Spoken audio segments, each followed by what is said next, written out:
All right, we're recording again. Despite my computer crapping the bed and dropping all sound, don't know how exactly it happened, but I think David, you left off on Hopeful Eidolon. Yeah. So I'll just kind of restart that analysis. I actually think after playing this card in at the pre-release, I'm really impressed with it. I mean, it was kind of like one of the last adds to my deck, but I think he's actually a pretty solid guy. He could sort of be like the Dryad Arbor in modern hexproof auras lists, where they always like they'll fetch him up, and he's just some like other guy that you can uh, tack auras onto if you need to, a pinch. And so what the Eidolon can be is sort of like he's he's doubling as your lifelink that a lot of the auras X run. He's Yeah. lifelink, and he's also a potential creature that has lifelink that you can start throwing Ethereal's armors on, and he even pumps Ethereal armor itself. So I actually think the Eidolon has a potential home in that deck. Um, Yeah, What actually, would you cut for it? I'm not sure at the moment. It'd be meta dependent, I think, mostly. But if you're running the two main deck lifelinks, I think it's actually worth a shot oh to try yeah. this guy. Um, Especially because I feel like the lifelink in that deck, at least from the way I've seen that deck play out, is that you usually have 4 mana by the time you cast that. Like you wanna like bait a race with your opponent, try to make them think that they actually can win, and then you slam down the lifelink and regain all the life back. Um, so I think it's pretty good there. Uh, Another card I saw people talking about was Aqueous Form. Someone from our site wanted me to talk about that, and I think that card's okay. I don't really know where it goes though. What does Um, it do? it's one blue enchant creature. Um, Target creature is unblockable, and then it says whenever that creature attacks, scry one. And so it is the cheapest unblockability, which I think is notable. And if you had something you wanted for that with, or to make unblockable, I think that's okay. And if for some reason you wanted to extend hexproof out even further and make it advanced, I mean, I guess you could do that, but I don't think this card is worth doing that for. So I'm kind of putting the kibosh on Aqueous Farm. I don't think it goes anywhere. Oh man, Uh, I'm dreaming of Aqueous form on ninjas. yeah, I mean, like, I'm willing to accept I could be wrong on any of these, but That's pretty sweet. my analysis is that for the most part, it's going to be like a dead card in your hand. Yeah. We talked about Omen Speaker last week. Uh, I think we talked about Wave Crash Triton at some point. I think that card actually seems like it could go okay in some sort of defensive-ish type deck. Um, Is that the one that taps? Yeah, I used the Wave Crash Triton in the pre-release. That was pretty much like the only playable common that I had. Uh, was I had two Wave Crash Tritons, and I used Triton Tactics with that, which is the plus zero plus plus zero plus anything. two or plus zero plus three, and yeah, that guy held down the fort for quite a few games. I mean, well, 1/4 pretty much blocks everything except for I guess the Mirror Enforcers and Caribous Forgers. So yeah, it's it's respectable. Yeah, I think that card's. I mean, it it doesn't really have a home right now, and it's a little bit too expensive. So I wouldn't be surprised if it doesn't see play, and I don't really expect it to see play. But it certainly has the power level there. Um, I've seen some people talk about Boon of Erebos. Let me get that up so I know exactly what I'm talking about. I believe it's the pump spell that gives Yeah, plus. Boon of Excuse me. Erebos, instant for one black mana target creature. It's plus two plus zero until end of turn. Regenerate it. You lose two life. So this is the type of card that is redundancy. And I think redundancy is something people don't look at a lot when they are looking at spoilers. They're like, oh, where does this card go? Well, that card goes with all the other black pump that you need to do whatever it is you want to do. So uh, maybe the reason why a deck doesn't exist yet is because it's not consistent enough. It doesn't have enough of X, whatever X is. And so Boon of Erebos is another black pump spell, which black doesn't really get very much. Like Vampire's Kiss and I think Rouse is another one. Um, and so could go potentially in like a black infect deck. I don't advocate it, but I think that's where the advocator was thinking it would go. So I'm not in love with that. But it's a black protection spell for 1 mana as well, which is quite unusual, isn't it? Yeah, I guess that's one of the cool parts about that protection spell relative to the others, is that when I was thinking around with Black Infect, I had to have like protection or pump. It wasn't both, because all the black pump is like X0 type stuff for the most part, and so I did have Undying Evils in the sideboard because that's sort of protection and pump. But this is like this. You should think of this card almost as giving like +2 infinity in a lot of ways. Another card I saw too was Baleful Eidolon. It's a 1/1 Death Touch, and it's got Bestow for a black and 4. The enchant creature gets +1/+1 and has Death Touch. So this is just pretty much another Death Touch creature if you want to do like a Death Deluxe type deck or something like that. I don't particularly think this card's very good, but I assume that's also where the appeal for this card came from. I mean, this card to me is just worth some Typhoid Rats. I can see this card in like against Affinity, because if you can bestow it, then you're going to get a 2-for-1 against Affinity, pretty much guaranteed. Because the Affinity guy, he kills your Chittering Rats or whatever. This is bestowed on, and then you get the 1/1 Death Touch back, and then that kills something. So yeah, I mean, I think if you can get up to 5 mana, it's pretty good, but that's the trick. yeah, well, Mono Black Control is pretty good at getting up to 5 mana. So I don't think you actually need it against as a Mono Black Control player, but it is another form of 2-for-1s that Mono Black Control has access to. I think I will be really happy if I see people playing this against me. It looks like utter garbage. So the next card that someone wanted me to talk about was Return Phalanx. It's the black and a colorless for Defender, 3/3, blue and a colorless. Return Phalanx can attack this turn as though it didn't have Defender. I think the person who brought this to my attention wanted to talk about it in the context of like a black aggressive deck. And I feel like this card is the exact opposite of a black aggressive card. Yeah.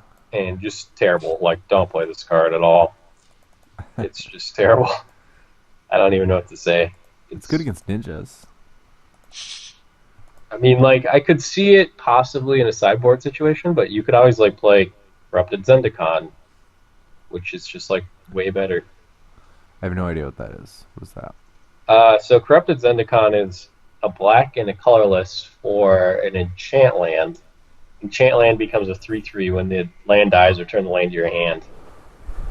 It's from like World Wake or something. So what's great about Corrupted Zendikon and why that should be in a black aggressive deck, and I never see it in them, is that you can have a 3/3 on turn 2 that enters the battlefield taps its drawback, as opposed to like the other drawbacks that are like whenever a creature enters the battlefield, you lose 1 life, or whenever someone casts a spell, this creature gets -1/-1. But the drawback is just like you lose a mana and the creature's tapped, which is fine. Or you can cast it on turn 3 and give a land like effectively haste. So it's pretty good. All right, so I think our guest wants in. Okay. Right. So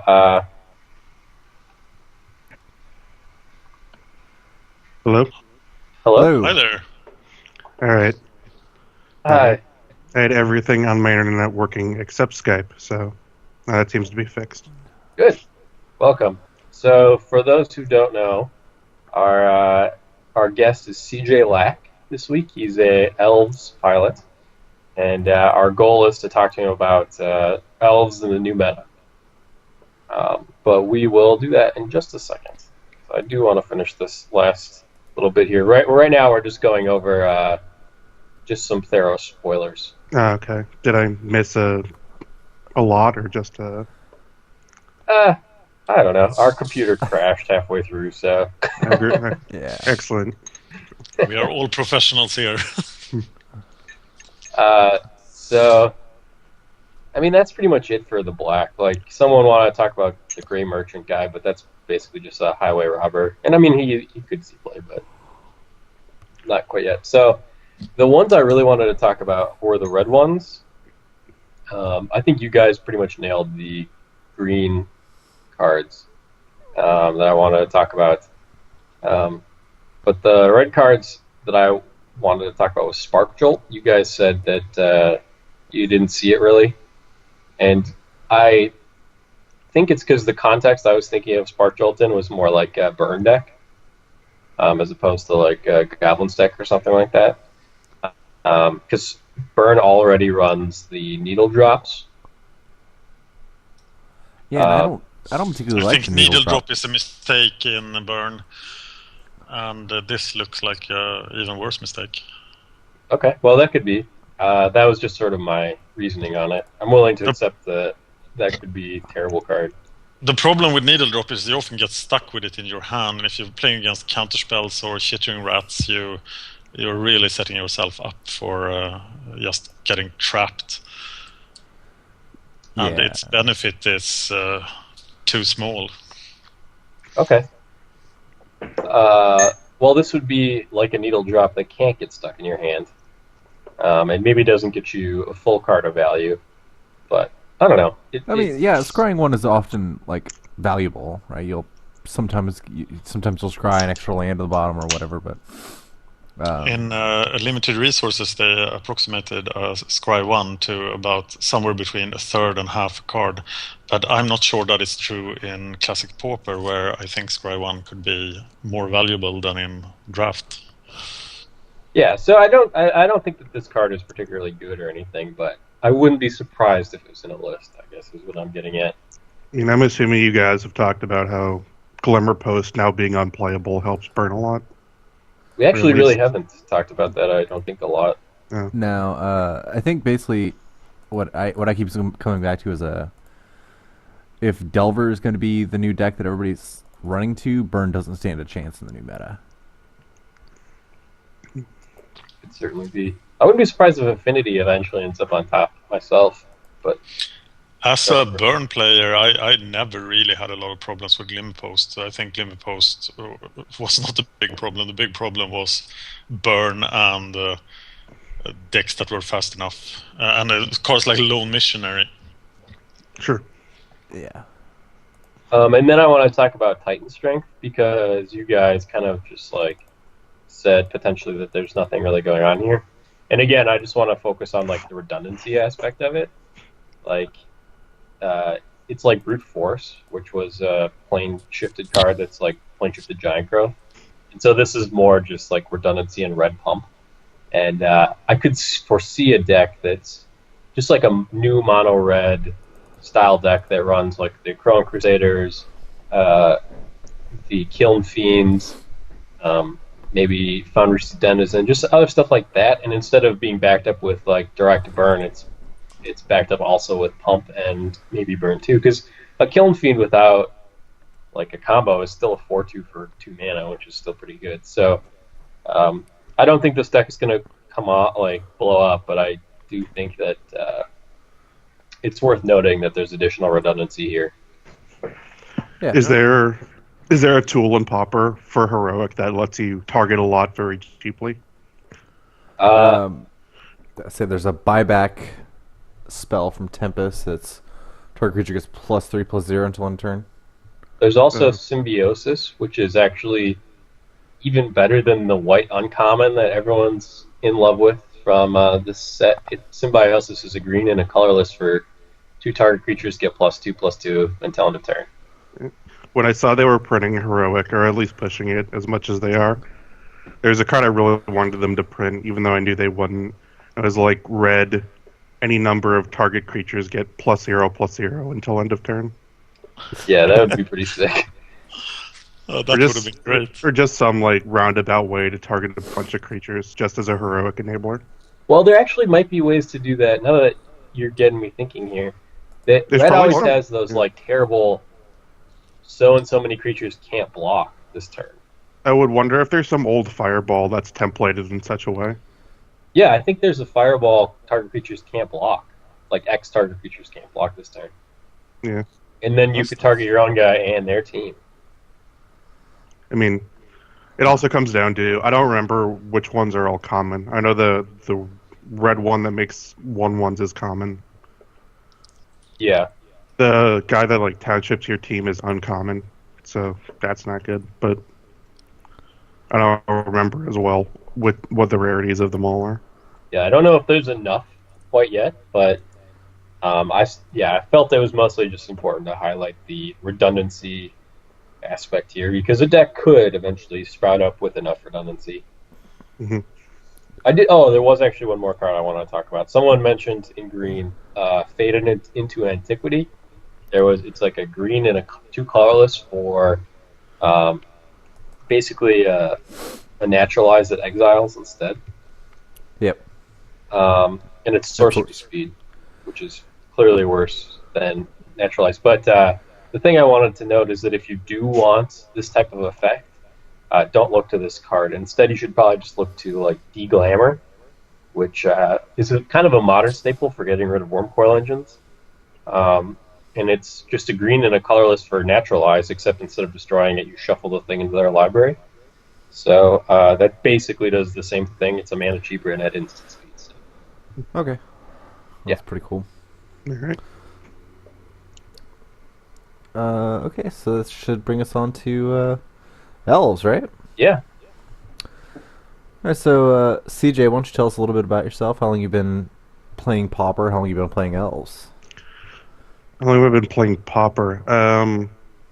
In varying capacities, I guess, for at least a year, but I hadn't really been interested in actually building for it until recently.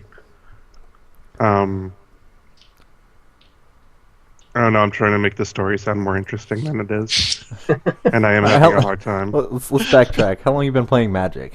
I started playing Magic about 3 years ago. And I've been playing Moto just about as long. So That's pretty interesting. Most people don't start out playing Magic and then go straight to Moto. Well, I'm going to be candid and admit that I played Yu-Gi-Oh! Competitively before that. And I liked the competitive aspect, and I saw Moto, and I thought, well, there you go. Let's do that. Okay, so what brought you into Pauper then? I think initially just the cost aspect. People don't say Pauper is supposed to be inherently cheap, but I mean it usually is. And I didn't want to buy a standard deck, and I don't think Modern was even a thing at the time. So I said, yeah, let's try this. Oh, that's pretty cool. So when did you pick up Elves from there? Or have you always played Elves? I have not always played Elves. I'm trying to remember the circumstances. I actually played Fissure, and I got bored of it for a couple reasons. One of them being that I could not double queue while playing it. So I decided I would either not play Pauper or find something more fun to do.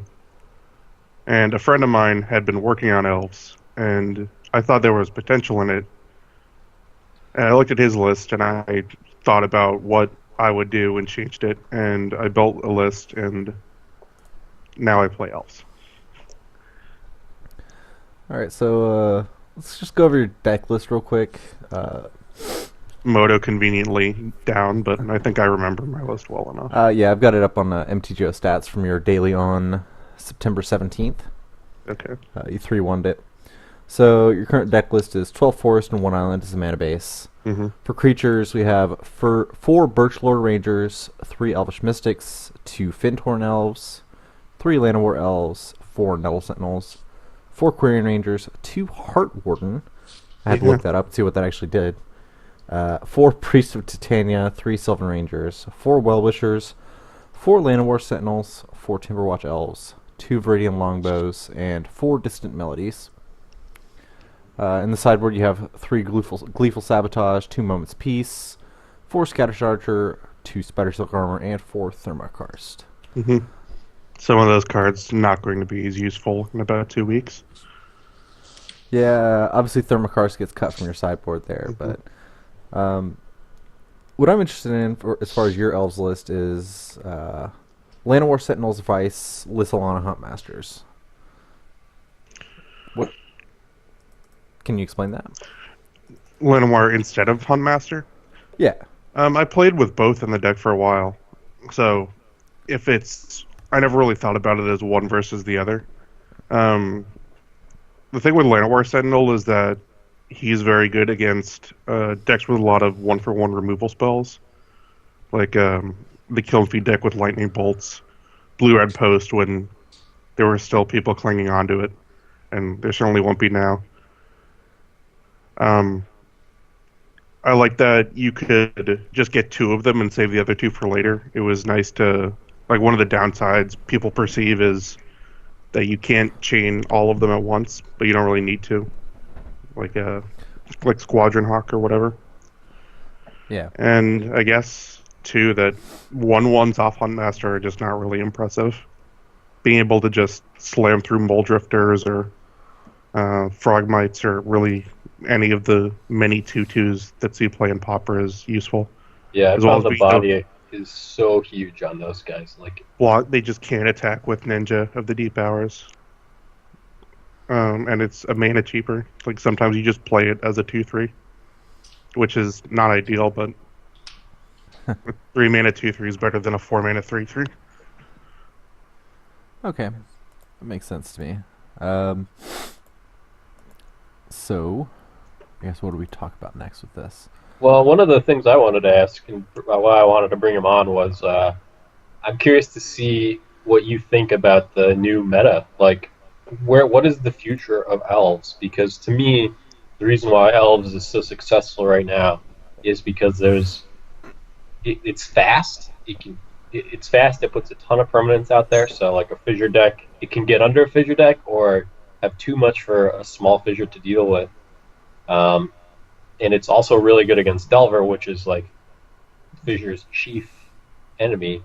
And then there's also no real main deck Wraths at the moment, so it's kind of like a perfect world for Elves. So I was wondering what you think moving forward when we lose the Fissures and potentially see more Crypt Rats, Electrickeries, and maybe even like Swirling Sandstorms and stuff. I have to look up Swirling Sandstorm. I'm guessing it's something it's just another Wrath. It's like 5 damage to all creatures if for 1 red and 3 colorless if you have Threshold. I just typed Swirling Electrickery. That's it. I mean, that one's a reach. I don't know anyone really working on that card, but I wouldn't be surprised if that exists. Oh, is this the thing they played as like a one of in the blue-green post decks every once in a while? Yeah. Okay.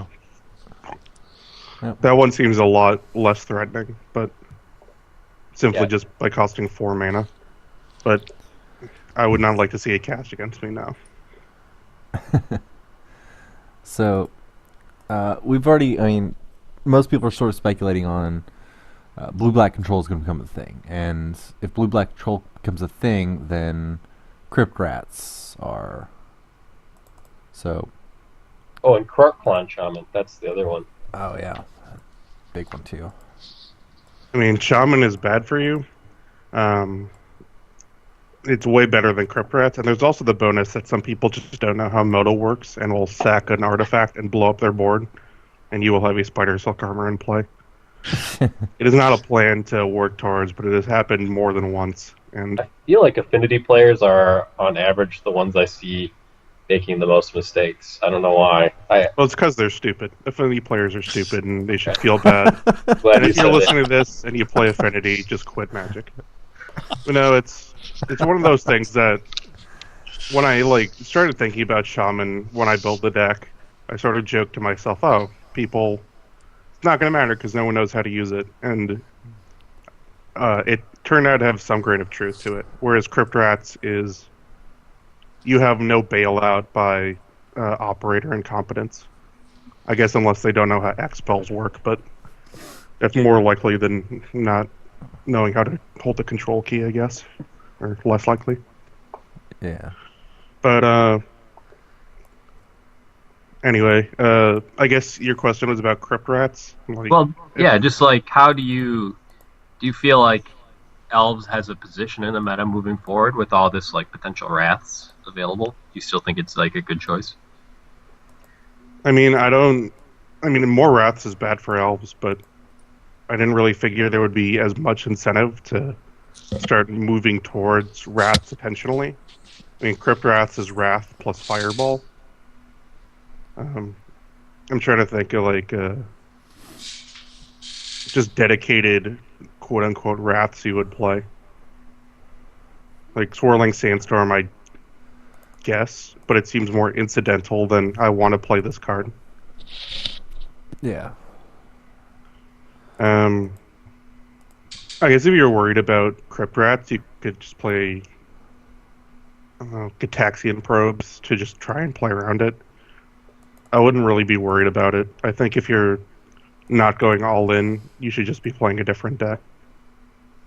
In that trying to like one for one them or grind value is not what Elves is trying to do. So ultimately, if the meta unfolds the way we are sort of expecting it, you would probably move to a different deck, because for whatever reason we seem to think that the wraths are going to increase a lot. Like I think all three of us do, regardless of whether we're not right or whether we're correct or not on that. It's a different story, but yeah, I think Crypt Rats moves up. The blue-black control moves up into the spot that Fissure was filling. Right. I mean, Blue-Red Post was your worst matchup, and that no longer exists. So there's that aspect. I don't know. I guess Blue-Black existed in like non-post environments. And I mean, there's teachings and Trinket. Yeah. With like Trinket Mage for Seed of the Synod value. I hadn't really thought about Blue-Black much. I was more so looking at decks that I remembered recently or were already sort of in the meta or had been pushed out by not being able to handle all their permanents bounced on turn 4. Well, what do you want to face going forward? Do I want to face? Yeah. And like any other creature deck. Any other creature deck. Stompy, White Weenie. Goblins is still favorable unless they slam double Sparksmith or whatever. I think the big draw of Elves is if you and your opponent are both planning to play a bunch of creatures and attack, your deck is way more powerful and what it can do. Yeah, there's something to be said for dumping your hand and then casting a Distant Melody for 7 and refilling it while your opponent is just drawing one card a turn, and you just... Or just playing Llanowar Sentinel and getting 3 more 2/3s, and just... You look at their Skargan Pit Skulk, and you're like, alright, go ahead. Yeah, alright, you're good, man. Yeah, and then, like, you've got the Well-Wishers and the Timberwatch Elves to really just push you over the top, too. Right, a lot of these other creature decks are not really trying to interact outside of combat, and they can't beat you if they aren't trying to actively get rid of some of your creatures. Yeah. When you keep an opener with Elves, do you actively look for like a Timberwatch, Distant Melody, or something else to use your mana with, and then mulligan if you don't get it, or are you like sort of the modern Affinity approach where like you need the Steel Overseer or the just something to do, you know? No, I think if I have a forest in my hand, it is very unlikely I will mulligan it. If I have a forest and I think I cast on 1 mana, I'll probably keep it. There are just enough cards in your deck that'll, if you have the mana to cast them, will make it worthwhile to keep those hands. Timberwatch, Distant Melody, Llanowar Sentinel, even Well-Wisher in some matchups, where if I can cast this card, I'm in much better shape than certainly going to 6. And the math, too, is you have to mulligan a lot with this deck. It mulligans pretty well, but if you can really justify keeping a hand, it's probably worth it. Yeah, every time I've tested with Elves, I've always found that it's like, I hate playing the deck because I have to mulligan like half the games that I play. I think I asked a friend of mine to do the math, and he said based on the current list, no landers come into play about 17% of the time, which is 1 in 6 games. That's not even including like when you open the one island and 6 other spells. Yeah. But The deck mulligans very well. I've won a bunch of games on mulls to 4 just because I had like a Priest of Titania and other things. So it feels bad to mull, but if there's a deck where you're doing it, it's fine here. Do you feel that the distant melodies are necessary to throw in the additional island for? Like, I know that that's a point of contention amongst Elves players. Oh, do you mean just playing the island as opposed to like Birchlaw Rangers and? I've seen some, well, that too, but I've seen Springerleaf Drum, which I don't understand. Really. I've seen a lot of Elves players just totally like not even play blue, just throw in some Rancors. I just don't play Distant Melody? Yeah. Do you think that seems insane to me. I think that's the main draw of the deck. Like, maybe even more so than Timberwatch Elf. Like, it lets you, like, just pull ahead out of control in other creature matchups, and it allows you to actually fight decks like Mono Black that are trying to kill your things. As nice as it is to cast it for 7, it's just concentrate a lot of the time, but that's more than fine if you're drawing 3 spells off it. Rancor is like... I guess Rancor is okay with Timberwatch Elf, but it's not really what you're trying to do, I don't think. You one-shot them a lot. You're not really interested in +2/+0 and trample. Yeah, I also saw some of the initial builds before people sort of just started gravitating towards your style of list. Was they also ran like Kaflu Primarchs and Blastoderms too. I hadn't seen that. It's just sort of like just turn 3 some big thing and attack with it. Yeah. It was kind of weird how Elves like reemerged. At least from my experience, the way I saw it was I watched this streamer guy named like Danabeast something, and he was just some guy who I think he played all other formats besides Pauper, and he decided to play Pauper and just threw together an Elves list and then 3-1'd with it. And it was just mono green, and it took a while to get back to the way Elves used to be, which was with the blue green list you have. I mean, I've seen people play Springleaf Drum instead of the Island and the Sylvan Rangers, and that really doesn't make any sense to me. Well, Springleaf Drum kind of opens up your sideboard, lets you play things like Hydroblast and Mob Justice. Yeah, off-color things. Well, Mob Justice made no sense to me because I thought, why don't you just play Longbow? Because if the goal is to get them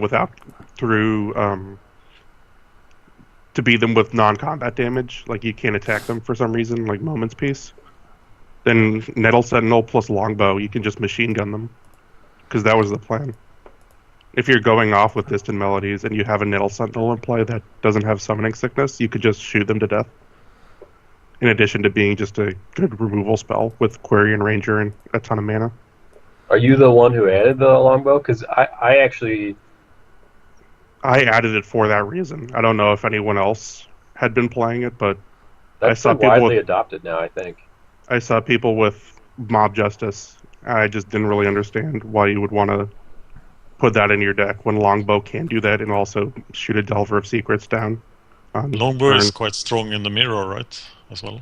Longbow is like unbeatable. It's the best card in the mirror.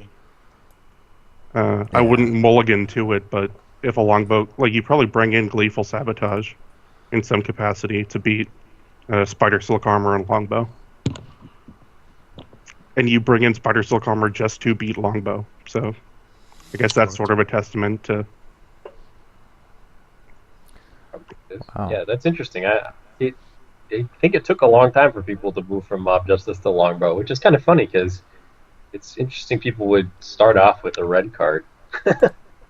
Did you run Spider Silk Armor main? I did for a while, and then I sort of thought it became Winmore. It was originally to hedge against Electrickery, but the longer I played, the more blue-red posts sort of started to vanish. And I also decided that, you know what, if they want to play blue-red post, they can beat me. They can lose to Fissure, and they can have a hard time with Delver. It's up to them, but I am not going to care about them in my deck building process. And that's where The Heart Wardens came in, which I don't know if is right, but I guess I could talk about. How do you like those? I've been actually pretty interested about it. People play Elvish Visionary just as a sort of value card, and I sort of wanted a thing that would help you build up all your mana, but wouldn't be just worse than a Priest of Titania when you had, tap, add 15 green to your mana pool. Yeah.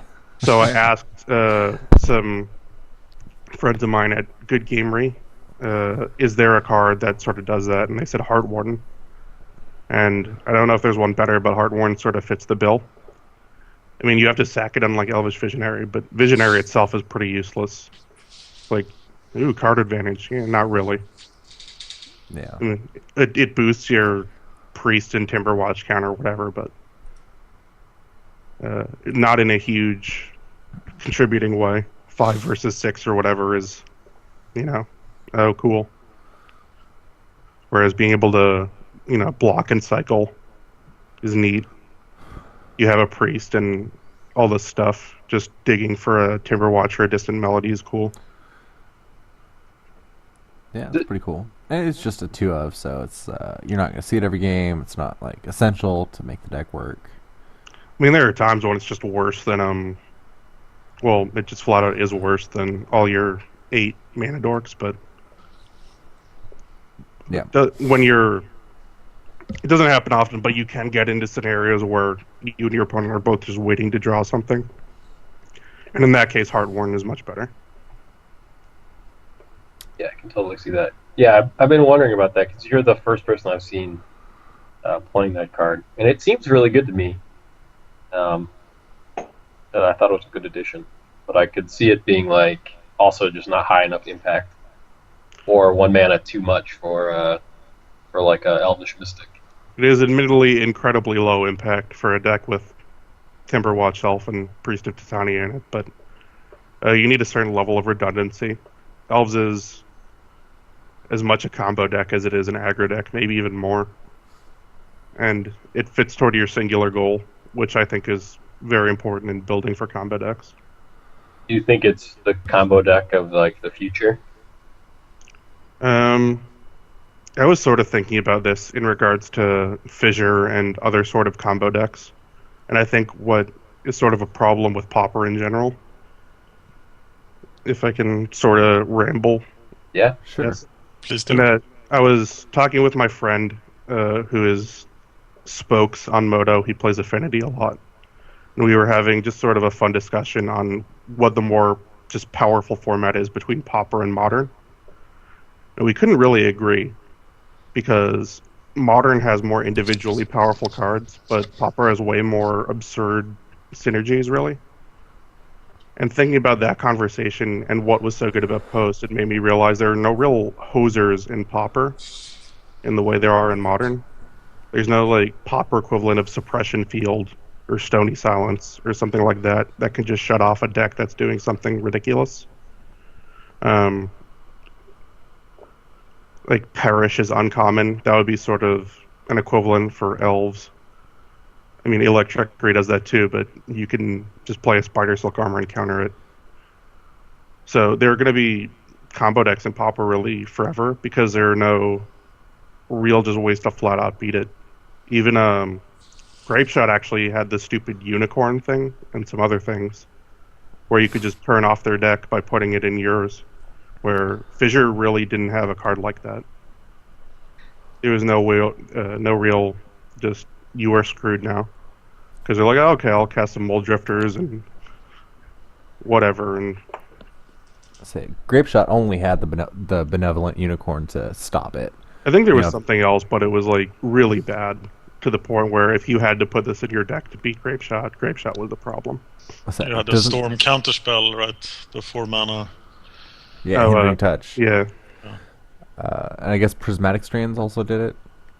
Yeah, that was good against Warrens. No, it was good against both, but yeah, but I mean, basically, you had to play white essentially to have those answers. And Modern has the artifact answers too. I play Pod in Modern, and Torpor Orb is annoying. It's not crippling, but it's annoying enough that you have to when you're potting into a 2-drop, like I should probably get Prime Mage in case they play Torpor or something like that, which Pauper really doesn't have. Or maybe it does, and we just haven't found it yet. Because something, too, I've noticed is there are a lot of cool developments in Pauper that either don't catch on or take a long time. Yeah. That I think David was the one who built the blue-green post deck. And yes, he was. No one noticed that for like months. And even then it was sort of no one really looked seriously into it. Yeah, until post-banning stuff. Yeah.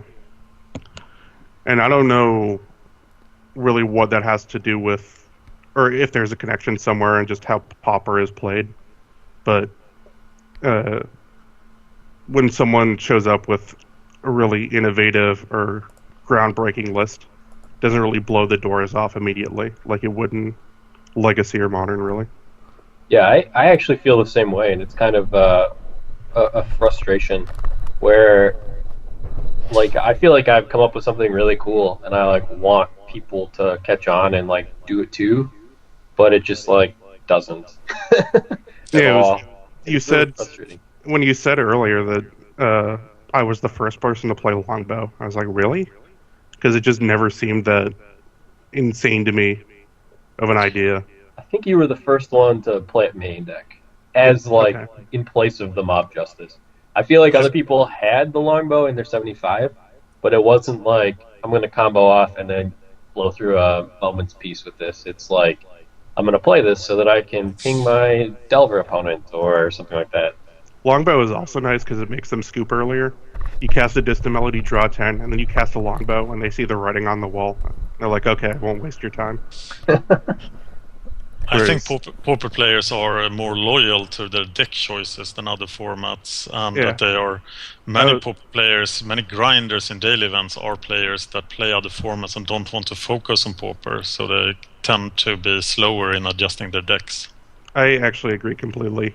I was sort of worried about speculating on that, but that does really seem to be true. You guys were talking about Mono Black and Crypt Rats earlier. Yep. And what I was sort of thinking about that is, if people wanted to play Crypt Rats, they would do it already. Mono Black never seemed like a deck that people played because they thought it was really good in the meta. It seemed like I love Mono Black. I love casting these cards. I don't really imagine there are going to be a lot of people who see Post get banned and they're like, finally, and they sleeve up their Sign in Bloods. You have many really good Pauper players that never changed their deck, that even through these Temporal Fissure times, they still play the same deck. Right. Well, my only reasoning behind the new Crypt Rats influx, though, is that we lose the hardcore control deck of the format, which is It Post, and then Temporal Fissure, which is also pretty much a control deck. It's like control combo, but so you lose two major control decks, and that leaves a void, and the void is really only filled by some form of black control. I guess. I think the reason control really worked as Post is you had card advantage, and then you had mana acceleration that allowed you to, once you started pulling ahead in cards, you can do way more things per turn, and eventually you just could never beat Capsize plus whatever you were also doing. I think for control to really be a deck, you need some land, or at least some sort of way to use or produce extra mana, I guess. Yeah, I've actually found the same thing through my initial testing. I've been moving to signets as my approach to doing that, and then I think in the lands. I think in the article on banning Cloud Post, they mentioned the Tron lands, which I thought was either really stupid or just a flat-out middle finger to people who really get what both those cards do. Or Post versus, like, Tron is you want to have 7 mana on turn 3, whereas Post is I want to have extra mana for the next 20 turns as I make my opponent just bored out of their mind. Yeah, when the bannings happened, Dan had he has the Pauper Gauntlet, and then he asked me if I could change the blue-green Fissure deck into basically blue-green Moment's Peace Tron deck. And I tried it, and I didn't even think about how many lands you actually need in order to get like lethal with a Karavix torch out of Urza lands relative to the cloud posts. Like the reason I think the big thing about Tron and Modern is when you have 7 mana on turn 3, you can play Karn or Wormcoil Engine. Pauper, you're casting like Razorfield Thresher. And then they go, all right, Flame Slash. You're like, oh, well, that's my deck. Yeah. I mean, maybe there is some card that is worth just casting on turn 3 if you can, because a lot of the like Sylvan Scrying, Expedition Map, Ancient Stirrings, those are legal in Modern, right? I think Scrying might be uncommon, but You mean in Pauper? you're right, yeah, in Pauper, sorry. Yeah, They are. there was a Tron deck that like popped up. I mean, obviously not very often, but on occasion in a daily event pre-bans. Scrying is uncommon, but still, there are the mana rocks and stuff like that. They played Fingered Marauders and Crusher, and that was about it. So there's really not that much to do. Yeah, I think if you want to play Tron in any format, you need to have a card that just makes people scoop as soon as you cast it. Yeah, because I mean, you're not beating a turn 3 Karn, right? Yeah, which is why it's in Modern. People played that mono blue Tron deck for a while, and I would just sort of not get it. And I guess that's sort of the same thing in Pauper. If your opponent has Tron and you still think you could win, that's not a good sign for your deck. And I think that would happen all the time in Pauper. Oh yeah, I'm staying so far away from Tron. There's nothing to do, and I mean the math on that is it takes 5 cloud posts and a glimmer post, 4 cloud posts and a glimmer post to Karavix torch somebody if you have a Prof Prism out. Mm-hmm. It takes 4 towers, and then mine and whatever the other one is, power plant, and then 2 more mines or power plants to get up to the appropriate amount of mana. It takes or maybe 3 more. I think it's 9 lands you need in play in order to torch someone for lethal. And that's just totally unacceptable. Yeah, I hadn't actually checked this. I just looked up 7 mana artifacts that are common. And none of them are particularly impressive. You have Ebony Rhino, Hexplate Golem, Mirror Enforcer, Razorfield Thresher, and Tangle Golem. Oh my god. So maybe there's some sort of minimal, like a 6 and a red card, but those are not just good enough for any format. Yeah. I don't know if Rebel Post was ever a competitive deck, but that should transfer pretty well to Tron. Yeah, I guess. I think Tron takes up just more space in your deck. Yeah. So, I mean, when you're a mono white deck and you have 12 colorless lands, there is a chance you just have them all because of color issues. Yes. Which is but you pretty much have to be monocolored. Yeah. To get away with the Tron engine. Like, Tron lands are far less useful than the Cloud Post engine when you don't have the full set. Yep. Even just drawing 2 Glimmer Post counters a Lightning Bolt, so there is an actual benefit to having them in your deck outside of, I hope I get all of these. Yep. Yeah, I primarily play Delver and Stompy, and I often beat Cloud Post decks just because they couldn't get colored mana in time. Right. So or with Urza, it's going to be far worse. I've definitely thermokarsted their islands instead of their Cloud Posts more than once. And in Tron, that would be way more common, I think. Yeah. I mean, assuming they don't have 2 Prophetic Prisms in play. But you brought up Stompy, too. And I didn't want to get right into it because it would feel sort of like tooting my own horn. But I don't really see a reason to play Stompy with Blue-Red Post gone. I guess if Wraths really do take over, then it's better. But the big draw to Stompy to me always seemed to be that you had some sort of resilience to removal. And I think... Yeah. I kind of agree, too, actually. But, I mean, I think everyone knows kind of my opinions on Stompy. I'm not super impressed by it. It's a good deck. It has answers to pretty much everything. It can't beat like Moment's Peace, but really that's about it. It's really fast. It's got a turn 4 Goldfish, and It's a very good deck internally in that it has a very solid like core strategy, and all the cards work toward it. But it also is pretty easy to shut down, depending on just what you run into. yeah, you'd be surprised how resilient it can get, and how often it seems like the Stompy players have it. You know, and it's just based on the consistency of the deck. I guess I feel with it, it's just you can beat Stompy if you want to. Just Right. It's very easy to do, and the reason why it still exists today is because no one has wanted to beat it.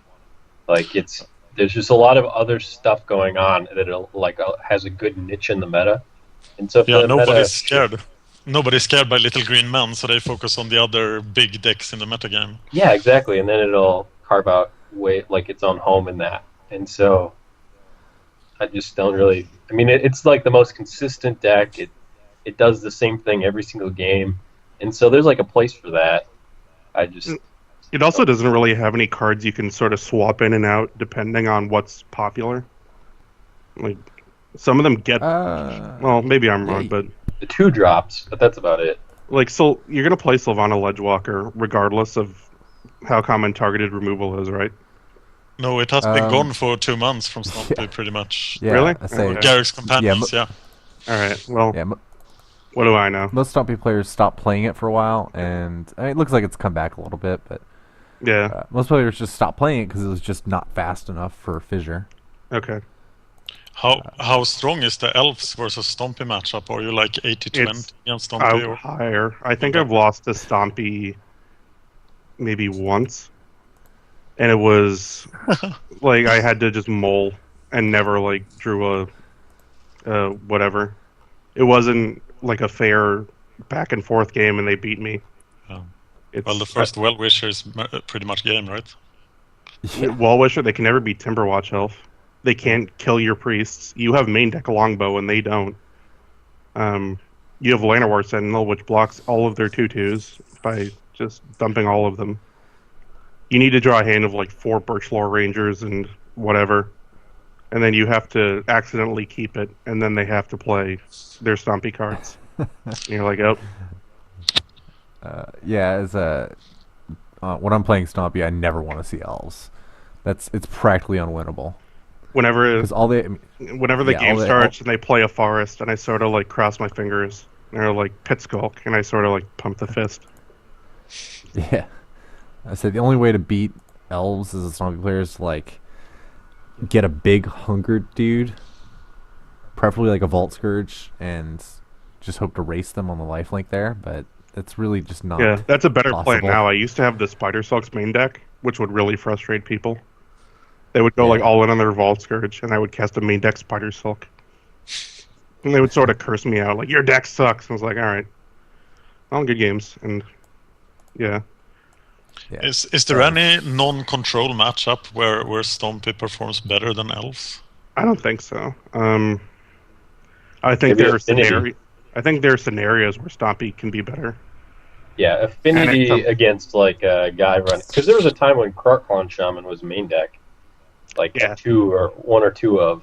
I gotta imagine in that instance, Stompy's better than Elves. Yeah. And I wouldn't be surprised if they go back to that. I don't know if Stompy is better in that it'll still win after the Shaman. I think he can continue to fight longer. If that makes sense. That's fair. Yeah, that's very fair. Like you just die less quickly. Sure. Sort of that idea. It's like that people like putting fog in their deck. It was like, it gives me an extra turn. Yeah, to die. Lose less. Yeah.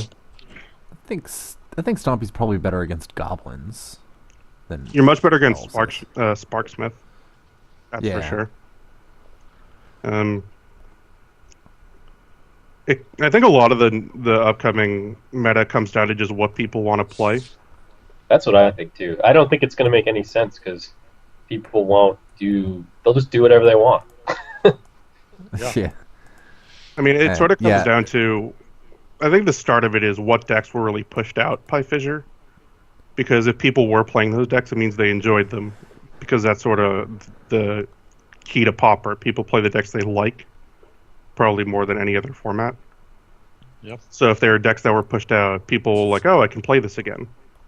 And I don't really remember well enough what those decks were. Well, I'm joining the first daily with 3 Crypt Rats main deck and 1 in the sideboard. Well, there you go. Yeah. Yeah, and I think Stompy's going to be better positioned against a Crypt Rat heavy metagame too. So any black base control, I think Stompy's better against. I think the question is like how much of the metagame has to be Crypt Rats before I would rather be playing Stompy than Elves. And I don't think it'll ever be enough. Let's say 25%. I don't think it would ever hit 25%.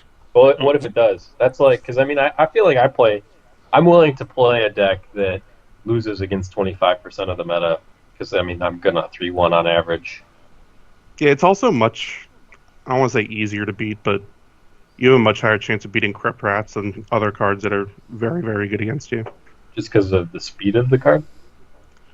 That, and it's like, it's easier to play around in that you can go Nettle Sentinel, or not Llanowar Sentinel, and fetch another, and they either have to blow their Crypt Rats or they have to spend their turn using individual removal spells.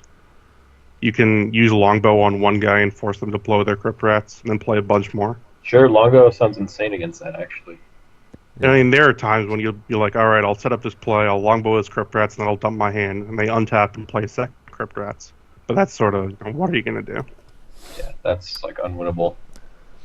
I mean, if you're playing against Elves, though, and there's a Longbow on the table, you probably don't want to cast your Crypt Rats without being able to crack them right away. Sure, and then it turns into a game of you both just drawing a bunch of cards. Yeah. And you probably like attacking them forever with an Elvish Mystic. And it becomes, I mean, that's more winnable than turn 4 Crypt Rats, Wrath your team. Yeah. Okay.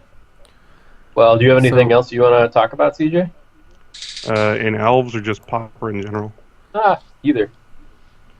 I was sort of talking on Twitter about how I think it's really dumb they didn't ban Cloud of Fairies. Oh, yeah. I don't know. Yeah, I agree. Because Temporal Fissure is already unplayable without Cloud of Fairies. I mean, if you want to build a deck around just Monopole and Snap, you can. It'll be really bad, and it won't matter. The whole Simic Enchantment Storm deck is still there. The shell is still there. And the only real argument people really gave me was that Cloud of Fairies is fine in Delver, and I just don't even agree with that. The game's Delver is just absurd, is when they play Cloud of Fairies, even 2 of them, on turn 2, and they just never tap out for the rest of the game. And I consider that degenerate, like, just as much so as making infinite mana. Like, yeah. I can understand banning Cloud Post in addition to Cloud of Fairies, but it's sort of like banning Bloodbraid Elf in Modern. It's like, that's the card people complained about, and that's what we're going to do. Well, Cloud of Fairies is not that good against Scattershot Archer, for one. There's just a lot of answers to Cloud of Fairies, I think. I mean, sure. The thing is, it's an enabler, and you're never going to be doing anything with it that isn't degenerate. Yeah, I think it's just a bomb waiting to happen. Like, I think the idea of Fissure as just a value card is kind of cool. Like, in the blue-green post deck, just cast a bunch of spells and then Fissure for 5. I think that's kind of neat, and I would rather have that than 1/1 flyer, 1/1 flyer, go, counterspell, spell stutter, daze, whatever for the rest of the game. What do you feel about the Delver matchup for Elves? Did you talk about that? I think it's a very good matchup, unless they do exactly what I was just sort of saying, in that if they have to both deal with what you're doing and put pressure on you, they're not going to win. But if they kickstart the game with Cloud of Fairies in play, or even 2 of them, then they have a much stronger chance to beat you. Yeah. To the point that it actually feels frustrating for that particular card. This card is stupid. Yeah, I actually feel better as a Delver player against as weird as this sounds, I feel better against elves than Stompy. I feel like that shouldn't be the case, but You feel, could be. but with elves, like you need to counter the key elf cards like Priestess Titania and Timberwatch Elf, and if you can keep those cards off the table, Yeah, you're that's in pretty true. good shape. Like you don't like Elvish Mystic is not as important I don't care as about an Elvish individual Mystic. Stompy card without. Yeah. I guess that's why I do like in the deck towards like the modern affinity list is because when I try to when I'm playing with like my blue-white deck, I actually played you the other day. I don't know if you noticed, but there's like certain things I just have to deal with, and it's like Timberwatch, the Birch Lores, because all I'm trying to do is not allow you to. The Reality Acid deck. Yeah, I'm just. I think that deck's really cool. Thanks. I think Ghostly Flicker is really frustrating, just by existing. I agree. That's one I actually thought should be banned too. But yeah, my whole plan is to prevent you from distant melodying because I can't beat that. I think Flicker's fine if you ban just Cloud of Fairies because then no one's gonna play it probably.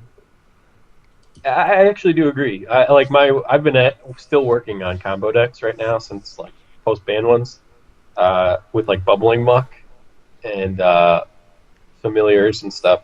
And it's like decent. It's not great, but basically the whole idea is just you can start flickering your Cloud of Fairies and stuff, and pretty much get that whole chain that the Mono Blue Post had with for infinite mana, and instead of fissuring, just like. And it just limits like future design decisions. Not that they design for Pauper, and they honestly shouldn't, but just having Cloud of Fairies means that eventually someone may find just something else completely ridiculous to do with it. Yeah, I agree. Like I would be tempted to start playing the Simic Storm deck just as like a middle finger to the people who made the bans. You were all stupid. You hit. Congrats. I guess to get sort of political, did you guys see on Twitter that Lee Sharp sort of asked people what their thoughts on Pauper was? Yes. Yeah. Which is a very unsubtle way of asking what do you want banned. Yeah. And he tweeted that like September 10th. I don't remember the exact date, but it was like a week before the bans. Which meant basically bans in Pauper are done by crowdsourcing instead of someone actually looking at the format and figuring out like what might be wrong with it. And I think that's a really bad way to handle anything. Actually, last time they presented bans, they did talk about statistics and how many Storm decks won, etc. But this time they did not. Yeah. Yeah, I agree. I think this time they just were like, suddenly they heard a bunch of clamor and they're like, whoa, we weren't even paying attention. That's a problem too. How do we make it? I guess to get into just the idea of Pauper overall, Pauper is one of the few things Moto has that's unique to Moto in a draw, or like as a draw to the program. You just can't play Pauper in Paper Magic unless you want to play it with friends. And that was really one of the things why I started getting more into Moto instead of just drafting every once in a while. I thought the format was cool and I wanted to play it, and I couldn't play it at my local game store. And I think it's sort of being ignored relative to how much of a draw it could be to Magic Online. Yeah, it's the second most popular format on Magic Online. It's more popular than Modern. It's more popular than Legacy. Yeah, I understand not really pushing it. I think it's dumb business to not push it, but I get it. But the fact that there's like one Pauper daily every 10 hours is just insane, and I don't understand how that happens. There's no premier events. No premier events. No 8 mans. No 8 mans. Yeah. Like it's cheap to get into. People stay in the format. People talk about it being like a gateway to standard and modern. But I have standard, modern and legacy decks, and I still play Pauper because I find it fun. Like just hiring one guy, or like just make someone else do it. Like your job is now pay attention to this format and give some insight, and we could make a ton of money off it. I'm just as mad from like a capitalist perspective than a player one. Not even like you're screwing me. It's you should be making more money. Why are you so bad at it? I don't know. It's frustrating in all regards because everyone loses. They make less money and we're unhappy. But isn't it a format that really discourages card purchase from the store on Magic Online? Because you don't really need to buy anything new. The only income for them would be the 6-ticket entry fee for the dailies. I mean, how do they make money from standard from that situation? Well, I get the argument in that you're not opening packs in limited to get cards for Pauper. I am. When Mascades came out, I drafted that just to get Invigorates and Daisies. Well, sure. I mean, new sets. Now that with Mask, now every old set is on Moto. I still open packs to get the new cards, especially because I want to like start brewing with stuff. But if I want to get rid of the bones like next week or whatever, it's gonna be like 50 cents or $1. So I'm like, I might as well just. Yeah, I mean, you're not gonna play an event with hoping to open a specific card as being a main reason. Like I would, when Voice of Resurgence was a thing, I would play Dragon's Maze just as partially because I wanted Voice of Resurgences, and I knew there was a chance I could get one. And I don't think there are any real Pauper cards that do that, especially in new formats, beyond maybe the first day, and people just being really excited. I mean, it is just a short period of time, but I definitely do it. I mean, I'm like, I could buy these, or I could just play a couple drafts and ensure that I get them. Yeah, I guess. It's sort of I'm not really sure who these people are that are just playing Pauper. A lot of the names I always see in the Pauper dailies are people who play other things. And I think there's sort of that dichotomy that Pauper players only play Pauper, which I don't think is really true. And I know there's a lot of players that play all the formats, but they really identify themselves as Pauper players. Sure, but like they would still play Magic Online. Yeah. Well, would they still play it if they didn't really have Pauper? I guess even in less of a capacity than they do now. No, they would probably play just as much. Okay, so no, I only play as a constructed format. I only play Pauper. Sure. Yeah, me too. I mean, I dabble with Modern, but since I like brewing so much, and that's like my primary point of interest, it's just too expensive to do it in that format. Mm-hmm. There's also, I have thoughts on Modern, but I'm not going to get in. I don't want to get into that. And Pauper is very open for brewing until someone figures out how to use Cloud of Fairies abusively again. I mean, for how low it really is of an investment to like appeal to Pauper players and even draw new players in, I'm just baffled that they're not doing it.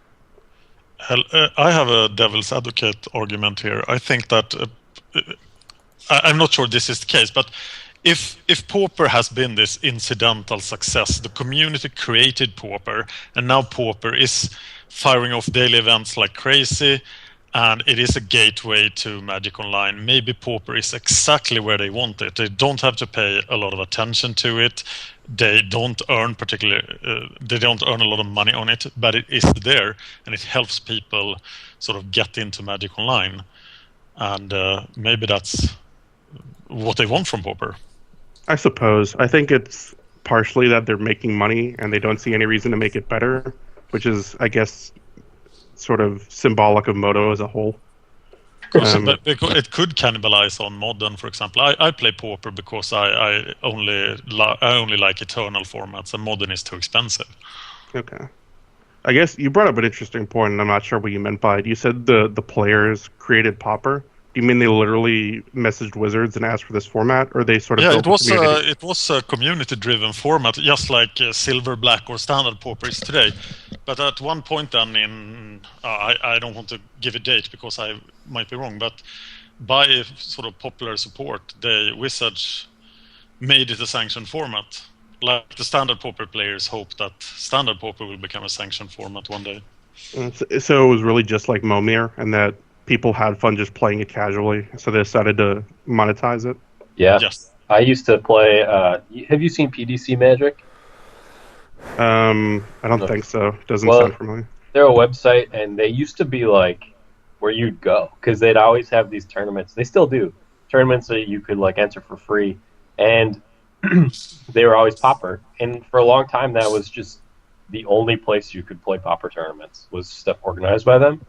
That's what standard Pauper is like today. Yeah, and that website is really, really like decreased in terms of like activity level and involvement. Since then, and I don't want to insult them or anything, but I think they'd probably even admit it themselves, because Pauper is like taken off at such like a sanctioned level, and there's so much information you can already get about it. Because they used to have this whole thing on like you could click decks, and then like every deck idea like in the history of time was there, and now you can't even do it anymore. Yeah. I think they won, actually. I think they did exactly what they wanted to do. yeah, exactly. I think the reason why there's less activity there is just because they won. They did exactly what they wanted. I'm thinking about it, actually. The idea that Wizards sort of monetized the format, like, it makes even less sense that they're not trying to, I guess, gouge it, even though that's not what it would really be. Like, they take this. It's the same thing they did with Commander, right? They take this community format, like, all right, now you're going to give us money to play it, but they're like, all right, that's enough money. We don't want any more. And I have to assume it's a combination of, I mean, it's greed and incompetence, which is like the worst combination in the business world. So I don't really know what the problem is from them doing it, unless there's some policy they don't want to talk about. You actually only have to look at the open beta client to understand that there is some degree of incompetence. Some degree is putting it lightly. I'm trying. Even they've actively made Moto worse in like the past year and a half. Yeah. Like, and they've also just flat out lied in some ways. I don't remember when there's that big article at the end of last year about the Mox restructure and that stuff. One of the things they talked about was 4 booster seals, and the first thing they said was Magic Online doesn't handle 30-card decks very well, which is just if you're gonna like at least make up a plausible lie. This was like right after Battle of Wits came out. Like, yeah. Like, I don't program anything, and I'm like, all right, you're just lying to my face. For 2 years, I used to go to a page at Wizards that said that leagues are currently down, but we will bring them back in 2011. They also guaranteed the Power 9 by the end of this year. Yeah, they are still doing that. They said it very recently. I had a really cool idea for how they should do it, but they never will because it's fun and beneficial for all parties involved. Pauper Premier events with exactly. Power 9 prices. I was hoping for like hidden treasures like Zendikar. Just any draft format, there's a really small chance you could open a piece of power in your pack, and it would boost sales of just every pack because people would want to draft and play limited. That would be insane. I want to draft and play limited anyway. Would you be able to play them? Yeah, sure. I mean, I time walk you in Theros draft. Well, you maybe screw up one game out of 10,000, but just the stories would be really fun. My opponent ancestrally called me, and I decked. Like, it's cool. I think I'd be okay with that. If my opponent like turned one Black Lotus into like Heliod or something. That's is the best one. I'd be just like, okay. Like, you know what? That's the coolest thing I've ever seen. I'd be willing to lose to that. I don't know. I guess that would depend on how awesome I thought the deck I drafted was. Because I'd be really mad. Apply for comp after. Well, that'd be cool. It's frustrating when you lose to the guy who plays Voice of Resurgence. Losing to the guy who opened a Black Lotus is probably going to be frustrating.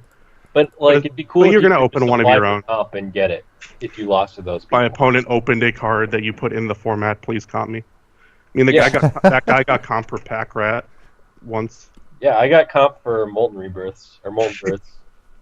He flipped 4 in a row on me, and I was just like, "This is ridiculous!" And I raged so hard. And I never 6.25%. I don't think so, Wizards. Yeah, there's just no way.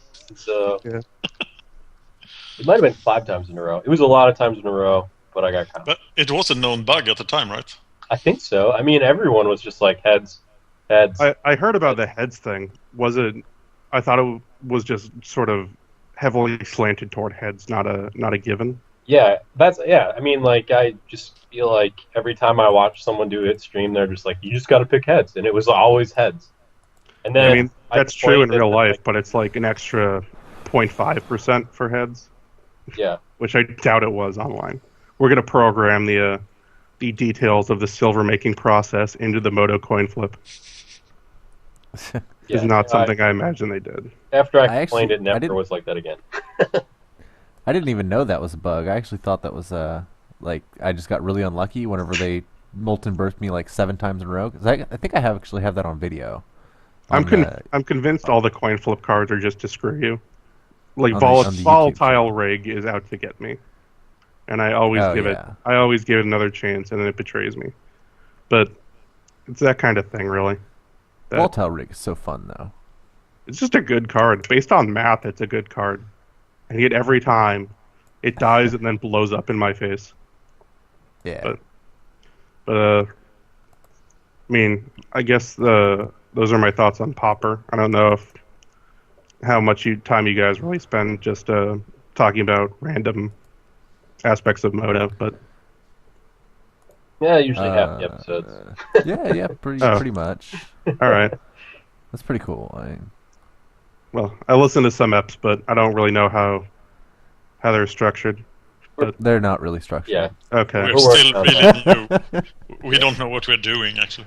Okay. This is episode 7. You're like our first expert guest person. Yeah. So, don't call me that. That's what they say on like Star City when someone has no relevant credentials. Well, we've got our Pauper specialist. Oh no. Well, it looks to me like you have 175 other credentials, so I'm pretty okay with calling you an expert. Awesome. So what's your second deck of choice in Pauper? Simic Storm. Just as a look how stupid you all are. Just to prove myself right. And I'm not joking when I say I'm going to do that. If I want to... How are you going to play a Simic Storm without Fissure? Grape Shot. Or, not Grape Shot. Oh, yeah. There's something you can do, probably. There is, actually. Are you going to flick your torch? Karavek's Torch, sure. There's Karavek's Torch, but there's also, what was that guy's name? The guy, Dog Biscuit? Yeah. So when I would play him with Fissure Post, which actually happened a considerable amount of time, and just other people playing that deck,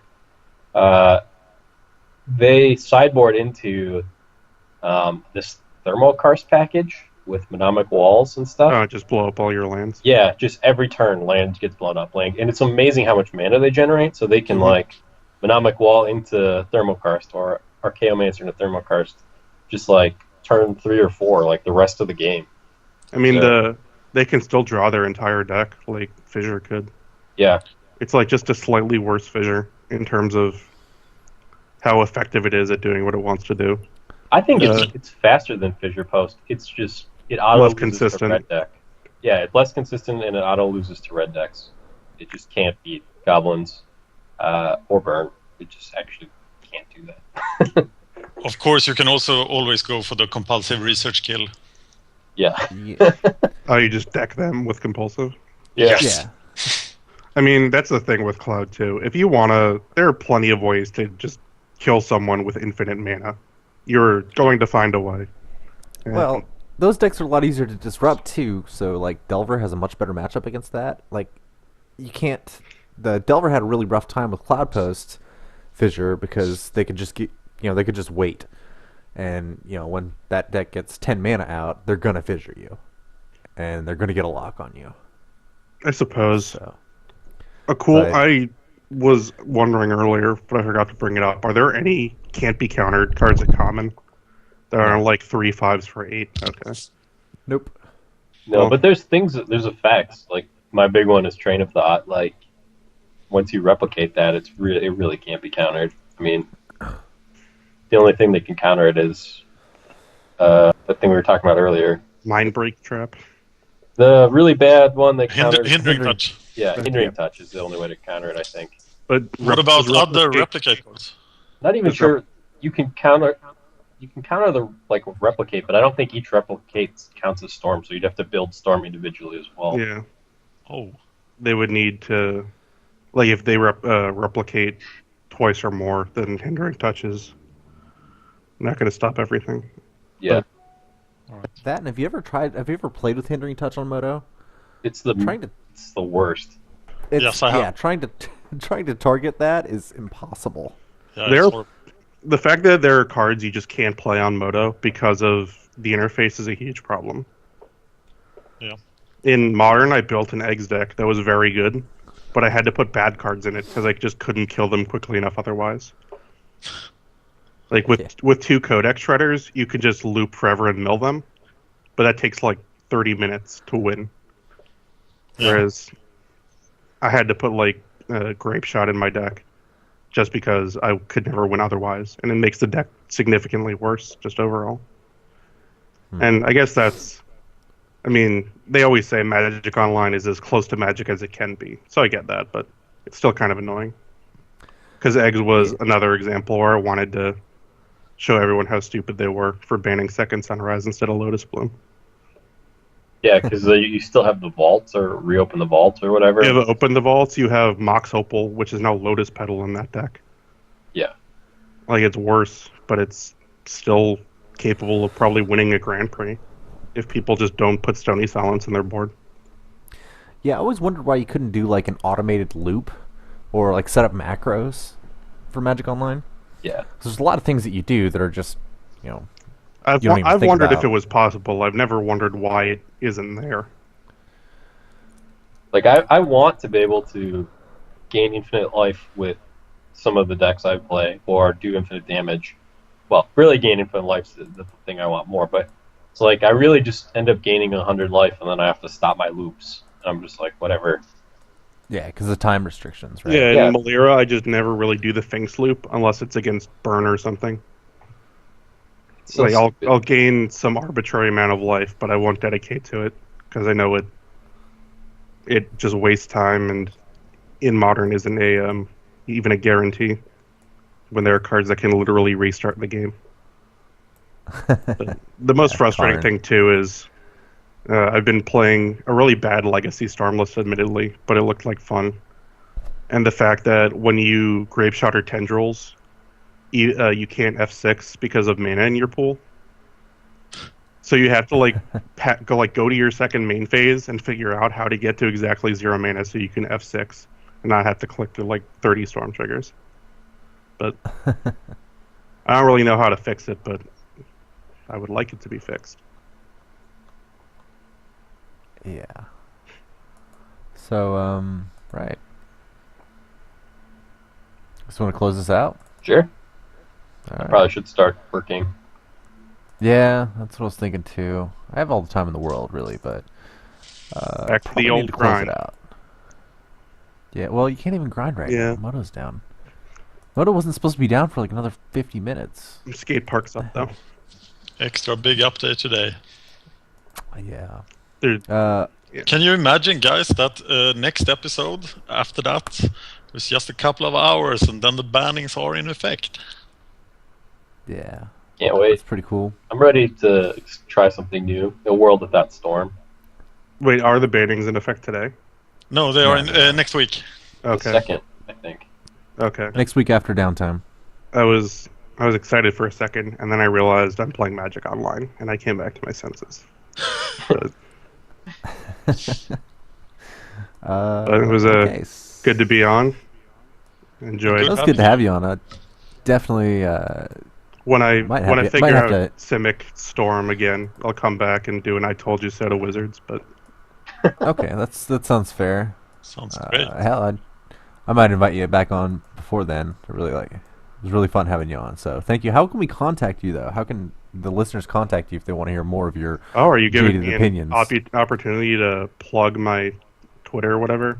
Yeah, I dude, am. your Twitter's funny as hell. So My Twitter is at @REVO_. There's an underscore because there's some like skateboard bot that has Revo and won't give it to me.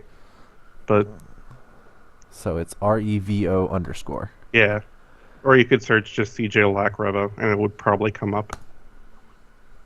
Or I could. Putting that down. Okay.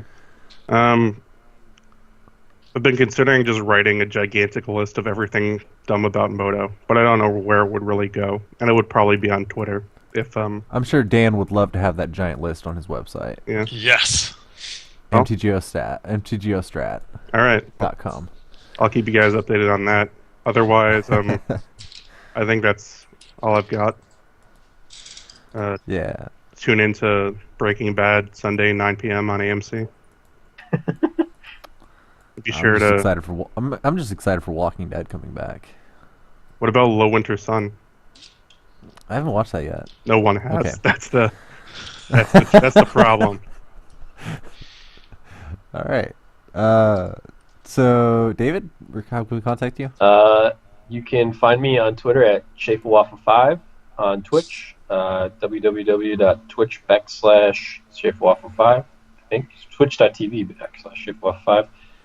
Or you can just comment on any of my articles. I do the Thoughtcast series on MTGO strats. I do have a Twitch, but I very rarely use it, and I will link to it on Twitter. So cool. I guess that. Yep, that's cool. Dan? You can contact me on Magic Gath Strat on Twitter, or on YouTube at Magic Gathering Strat, or on mtgostrat.com. All right, cool. I'm Chris. You can contact me on Twitter at cweaver8518, or you can contact me on Moto at cweaver is my username. Always down for playtesting, comments, concerns, whatever. So, thank you guys for listening. It's been CPC episode 7.